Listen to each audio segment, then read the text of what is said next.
Seorang ibu di Medan, Sumatera Utara tega menganiaya anak tirinya hingga mengalami luka lebam di wajah. Pelaku sempat berdalih korban terjatuh di kamar mandi. Kasus kekerasan terhadap anak itu terbongkar setelah tetangga dan guru membujuk korban untuk bercerita.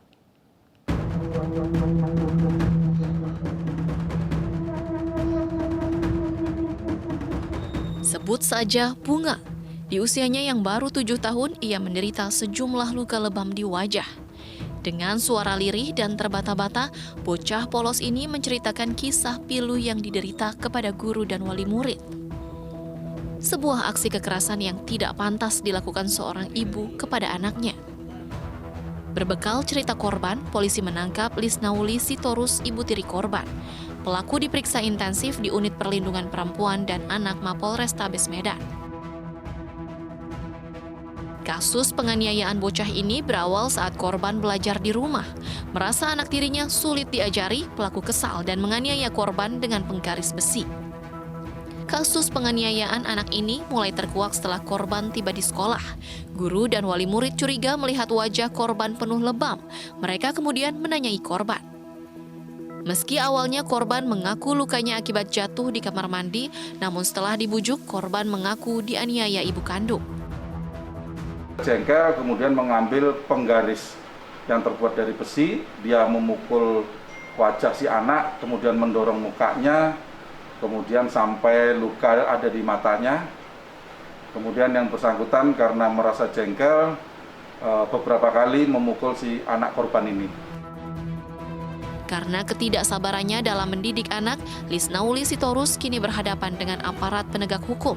Dengan barang bukti penggaris besi, Lisna terancam dengan Undang-Undang Perlindungan Anak dengan ancaman di atas 10 tahun penjara. Keluarga balita yang menjadi korban penganiayaan di Tambora, Jakarta Barat meminta pelaku dihukum seberat-beratnya. Saat ini korban masih alami trauma pasca kejadian. Kasus penganiayaan balita berusia 2,5 tahun di Tambora, Jakarta Barat mengejutkan publik. Korban dianiaya dengan korek api sehingga alami luka bakar di sekujur tubuhnya. Hingga saat ini korban masih alami trauma dan kerap menangis ketakutan. Sementara keluarga korban berharap pelaku yang telah ditangkap dihukum seberat-beratnya. Ada trauma atau ada trauma dia diem, trauma mental lah. Oh, jadi kurang ceria ya Mbak ya? Iya. Nah, untuk kondisi lukanya sendiri saat ini bagaimana Mbak? Ya masih begitu tuh lukanya, masih parah dah. Bu, apa mau diapain Mbak? Ya kalau udah ketemu ya hukum aja lah seberatnya. Pelaku merupakan teman kerja orang tua korban. Pelaku tersinggung terhadap orang tua korban yang kerap melakukan perundungan terhadap dirinya. Akibat perbuatannya, pelaku terjerat pasal perlindungan anak dengan ancaman hukuman 5 tahun penjara dan denda 100 juta rupiah.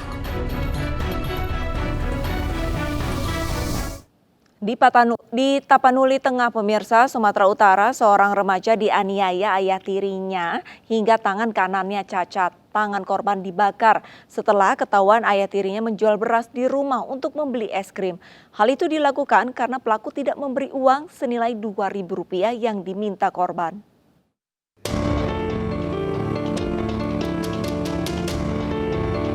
Faisal Harifah menjalani perawatan di Rumah Sakit Meta Medika Sibolga, Sumatera Utara, lantaran luka bakar di tangan kanannya semakin meradang. Remaja 14 tahun ini pun harus menerima kenyataan salah satu tangannya cacat akibat penganiayaan yang dialaminya. Kekerasan dalam rumah tangga itu dilakukan ayah tiri korban dengan disaksikan ibu kandungnya. Pemicunya masalah sepele. Korban yang tidak diberi uang jajan oleh ayah tirinya berinisiatif menjual beras di rumahnya sebanyak 2 kilogram. Uang hasil jual beras sebesar Rp20.000 itu pun dibelikan es krim seharga Rp2.000. Setelah mendapatkan jajanan yang diinginkan, korban mengembalikan sisa uang penjualan beras. Namun saat orang tua mengetahui perbuatannya, ayah tiri korban justru kalap. Korban diikat pada pohon kelapa di belakang rumah, kemudian tangannya dibakar. Pasca peristiwa tersebut, korban dipaksa tutup mulut. Hingga akhirnya nenek korban mengetahui kondisi tangan cucunya yang sudah dalam kondisi mengenaskan. Setelah kasus ini dilaporkan, pelaku kemudian ditangkap dan diperiksa Satreskrim Polres Tapanuli Tengah. Untuk sementara ini kasusnya sudah ditangani oleh pihak penyidik di Satreskrim Polres Topeng dan orangnya juga sudah ditahan. Penanganan mungkin sesegera mungkin akan dilaksanakan oleh Polres Topeng Satreskrimnya untuk ditingkatkan lagi penyidikan ini. Pelaku dijerat pasal Undang-Undang Perlindungan Anak dan Kekerasan dalam Rumah Tangga dengan ancaman di atas 5 tahun penjara. Seorang bocah laki-laki ditemukan dalam kondisi tangan dan kaki terikat rantai dalam kamar di Sumedang, Jawa Barat.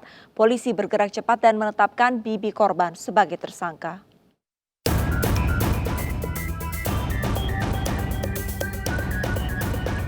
Aparat Polres Sumedang, Jawa Barat menggeledah rumah tempat ditemukannya bocah yang disekap dengan kondisi kaki tangan terikat rantai di perumahan Anggrek Regensi, Kelurahan Situ, Kecamatan Sumedang Utara, Jawa Barat. Petugas menemukan sejumlah barang bukti sapu, paralon, velg, serta kaos. Tadi ditalinya sampai lama, tadi tebakaran. Sejumlah luka ditemukan di wajah, punggung, dan kaki korban. Dari keterangan korban, ia mengaku sering mendapat kekerasan fisik dari bibinya, mulai dari dipukul dengan sapu hingga disiram minyak panas. Polisi menetapkan bibi korban sebagai tersangka atas kejadian ini. Keterangan dari tersangka saat ini, motifnya adalah karena korban ini kelewat Natal. Jadi si tersangka yang selaku ibu tiri dari korban ini merasa tidak kuat untuk merawat korban, sehingga dirantailah korban itu setiap kali yang bersangkutan ingin keluar rumah. Petugas akan membawa pelaku ke rumah sakit untuk pemeriksaan tes kejiwaan. Sebelumnya warga perumahan Anggrek Regensi digegerkan oleh penemuan seorang bocah dalam kondisi tangan dan kaki terikat rantai dalam kamar. Bocah laki-laki berusia 5 tahun ditemukan setelah petugas keamanan perumahan mendobrak pintu karena adanya kepulan asap tebal yang berasal dari dalam rumah. Sementara itu pemirsa, bocah perempuan berusia 6 tahun di Jember, Jawa Timur tewas dengan luka di kepala. Polisi menetapkan ibu kandung korban sebagai tersangka dengan motif korban dianggap terlalu nakal dan sering buang air di celana.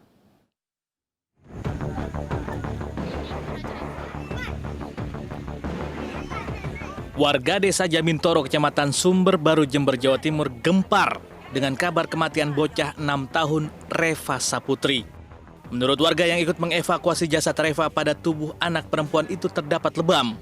Jenazah kemudian dibawa ke Rumah Sakit Dr. Subandi untuk autopsi.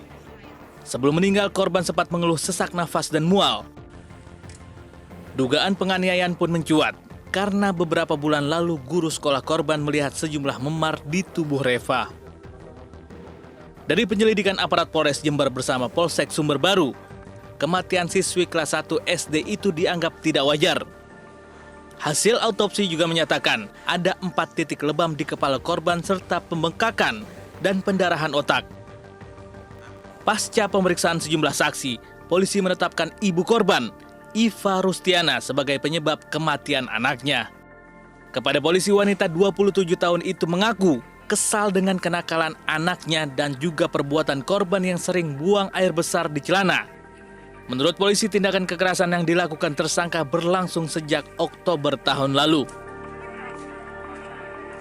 Jadi memang sudah mulai 29 Oktober sudah kita mediasi dari pihak guru yang menemukan lebam-lebam di bagian tubuhnya, dan saat itu memang diadakan mediasi dan dia membuat pernyataan tidak akan melakukan lagi penganiayaan kepada anaknya. Dan kemudian dalam beberapa hari ini ternyata ibu ini melakukan lagi sehingga meninggalnya anak. Alasan penganiayaan? Karena merasa jengkel aja. Jadi merasa jengkel kepada si anak, apabila dia buang air besar, dia nggak ngomong sama ibunya. Tersangka juga menjalani pemeriksaan oleh psikiater untuk mengetahui kondisi kejiwaannya. Sementara atas perbuatan yang menyebabkan anaknya meninggal, Iva Rustiana dijerat pasal perlindungan anak dan penghapusan kekerasan dalam rumah tangga dengan ancaman hukuman 5 tahun penjara.